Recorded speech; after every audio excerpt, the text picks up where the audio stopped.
സർവ സൈതാമാരെയും അല്ലാഹു പിടിച്ച് കെട്ടിയിട്ടിരിക്കുന്ന റമളാൻ മാസമാ. നരകത്തിന്റെ കവാടങ്ങൾ മുഴുവനും അടച്ചിടുന്ന മാസമാണ്. കബറാളികളുടെ ശിക്ഷ നിർത്തിവെക്കുന്ന മാസമാണ്. ഈ റമളാൻ മാസത്തിലാണ് പാതിരാത്രി എഴുന്നേറ്റ് ഇബാദത്തുകൾ ചെയ്ത് 11 മാസം നിനക്ക് ഇഷ്ടമുള്ളതുപോലെ ജീവിച്ചില്ലേ? ഇഷ്ടമുള്ളത് തിന്നു കുടിച്ച് മതിമറന്നു ആസ്വദിച്ച് നടന്നില്ലേ? ചെറുപ്പക്കാരാ, ഒരു മാസം നിനക്ക് കഴിയില്ലേടാ? 12 മാസത്തിൽ ഒരു മാസം പടച്ചവന്റെ തൃപ്തിക്ക് വേണ്ടി മാറ്റിവെക്കാൻ നിന്നെ കൊണ്ട് കഴിയുന്നില്ലെങ്കിൽ നിനക്ക് ഫുട്ബോളിന്റെ നേതാക്കന്മാര് മതിയല്ലോ. എന്റെ പ്രിയപ്പെട്ട യുവത്വമേ, അല്ലാഹുവിന്റെ നോമ്പാ പൊന്നുപോരെ, നീ പടച്ചവന്റെ മുന്നിൽ രക്ഷപ്പെടുമെന്ന് കരുതണ്ട ചെറുപ്പക്കാരാ. റമളാൻ വന്നിട്ട് നന്നാവാത്ത എന്റെ പ്രിയപ്പെട്ട ചെറുപ്പക്കാരോട്, പെങ്ങന്മാരോട് മഹാനായ റസൂലുള്ളാഹി തങ്ങൾ പറയുകയാ. അള്ളാന്റെ റസൂല് പറയുമ്പോ സഹാബത്തിന്റെ മുന്നിലിരുന്ന് കരയുകയാണ്.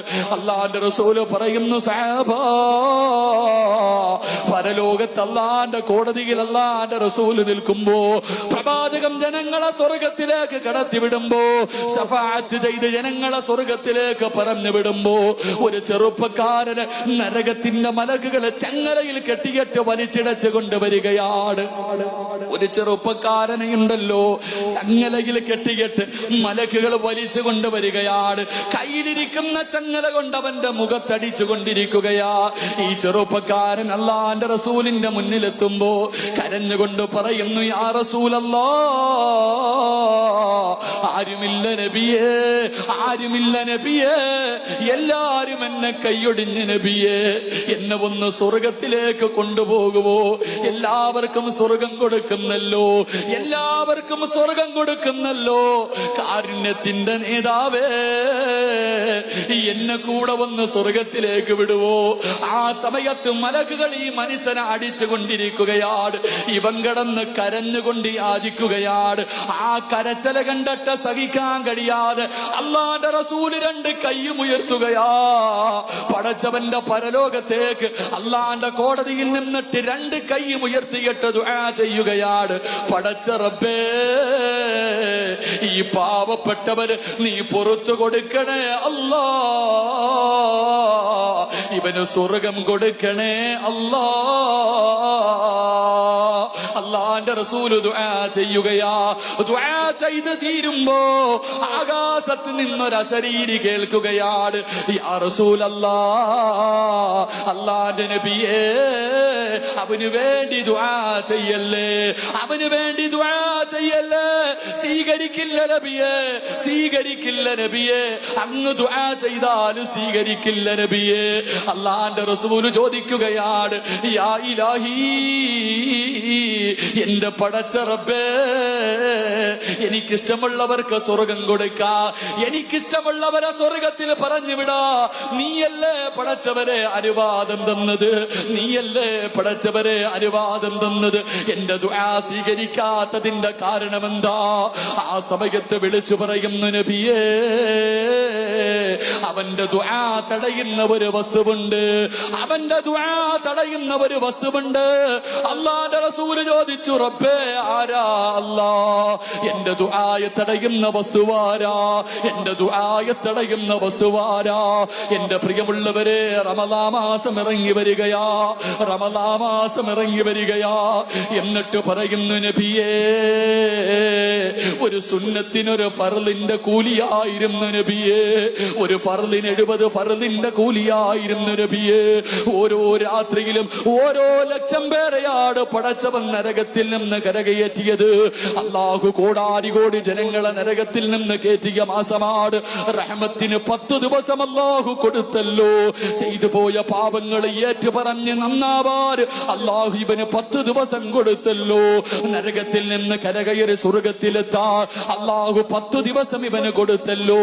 അല്ലാഹുവിന്റെ നബിയോട് അതാ മലകതാ പരലോകത്ത് വെച്ച് റമളാൻ ചോദിക്കുന്നു, നബിയേ, കൊച്ചുകുട്ടികളുടെ നോമ്പ് പിടിക്കുന്ന മാസമായിരുന്നല്ലോ, കൊച്ചു കുട്ടികൾ നോമ്പ് പിടിക്കുന്ന മാസമായിരുന്നല്ലോ. അല്ലാഹുവേ, കാഫിരീങ്ങൾ പോലും നോമ്പ് പിടിക്കുന്ന മാസമാണ്. പള്ളിയിൽ പോയി കൊച്ചുമക്കളെ തറാവീഹ് നിസ്കരിക്കുന്നവരല്ലേ. വീട്ടിൽ ഉമ്മമാര് നിസ്കരിക്കുമ്പോ പൊടിക്കുഞ്ഞുങ്ങൾ ഉമ്മയുടെ കൂടെ വന്ന് നിസ്കരിക്കുന്ന മാസമായിരുന്നല്ലോ.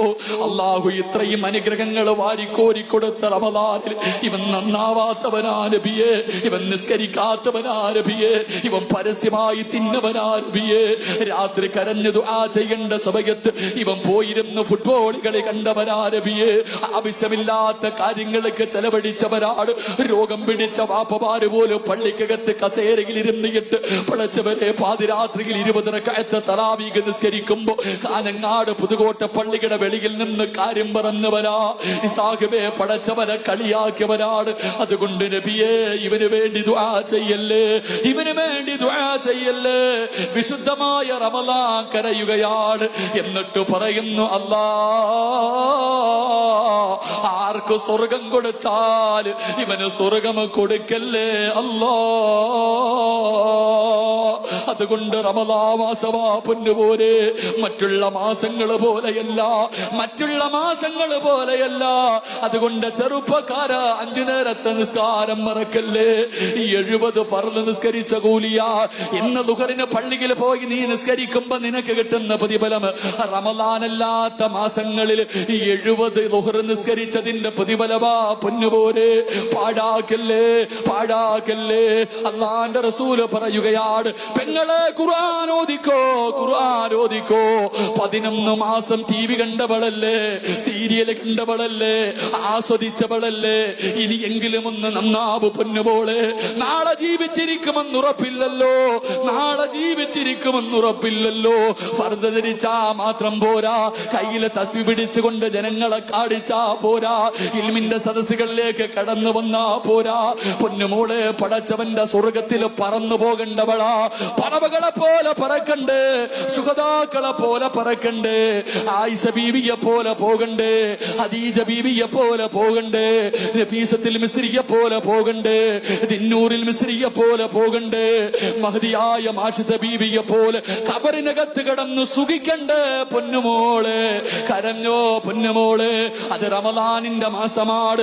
അല്ലാഹുവിന്റെ റസൂൽ പറയുകയാ, റമളാൻ മാസത്തിൽ ആരെങ്കിലും ഒരായത്തോതിയാല്, റമളാൻ മാസത്തിൽ ആരെങ്കിലും പരിശുദ്ധമായ ഖുർആനിലെ ഒരായത്തോതിയാ, മഹാനായ അബൂദർ റളിയല്ലാഹു തആല റിപ്പോർട്ട് ചെയ്ത ഹദീസിൽ കാണാ, ആരെങ്കിലും ഒരു ദിവസം ഒരായത്തോതിയാൽ അല്ലാഹുവിന്റെ റസൂൽ പറയുകയാണ്, അല്ലാഹുവിന്റെ റസൂൽ പറയുകയാ, എന്റെ പ്രിയമുള്ള സഹോദരങ്ങളെ, 100 വർഷം നിസ്കരിച്ച പ്രതിഫലമാ പൊന്നുപോലെ. അല്ലാഹുവിന്റെ ഖുർആനിലെ ഒരായത്ത് 6666 ആയത്തുകൾ, 114 സൂറത്തുകൾ. പൊന്നുമോളെ, ഖുർആനിലെ ഖുൽ ഹുവല്ലാഹു അഹദ് ഒരായത്തോദിയാ, ഒരായത്തോദിയാ നിനക്ക് കിട്ടുന്ന പ്രതിഫലം 100 വർഷത്തെ നിസ്കാരത്തിന്റെ പ്രതിഫലമാ. പറയുന്നത് സിറാജല്ല, അല്ലാഹുവിന്റെ റസൂലാ പറയുന്നത്. 100 വർഷം ഇബാദത്ത് ചെയ്ത പ്രതിഫലമാ പൊന്നുമോളെ. പാഴാക്കാതെ ഖുർആൻ ഓദിക്കോ, റമളാനിലെ ഖത്മോദി തീർത്തോ. പ്രായമുള്ള ഉപ്പമാരോട് ഉമ്മമാരോട് ഈ ആയുസിന്റെ ഇടയിൽ ഒരത്തമെങ്കിലും ഓതാ തയ്യാറെടുത്തോ. എന്റെ പ്രിയമുള്ളവരെ, റമളാൻ മാസമാണ്. റമളാൻ മാസം വന്നിട്ട് നന്നാവാത്തവനുണ്ടല്ലോ, റമളാൻ മാസം വന്നിട്ട് നന്നാവാത്തവനുണ്ടല്ലോ. മഹാനായ അബൂ ഹുറൈറ റളിയല്ലാഹു തആല പറയുകയാണ്, റമളാൻ മാസം നല്ല രീതിയിൽ വിട പറഞ്ഞു പോയില്ലെങ്കിൽ, റമളാൻ മാസം സന്തോഷത്തോടെ വിട പറഞ്ഞു പോയില്ലെങ്കിൽ, അടുത്ത റമളാനിന് മുമ്പ് ആ മനുഷ്യൻ മരണപ്പെട്ടാൽ അവൻ നരകത്തിലാണെന്ന് നബിയുനാ റസൂലുള്ളാഹി. വിശുദ്ധമായ റമളാൻ മാസം നമ്മളിൽ വന്നു ഒരു അതിഥിയായിട്ട്. എന്നിട്ട് നമ്മുടെ അതിഥി കരഞ്ഞുകൊണ്ട് ഇറങ്ങിപ്പോയ അടുത്ത റമളാനിന് മുമ്പ് നീ മരിച്ച നിനക്ക് നരകം നിർബന്ധമാണെന്ന് നബിയുനാ റസൂലുള്ളാഹി. അല്ലാഹു നമ്മളെ കാക്കുമാറാകട്ടെ.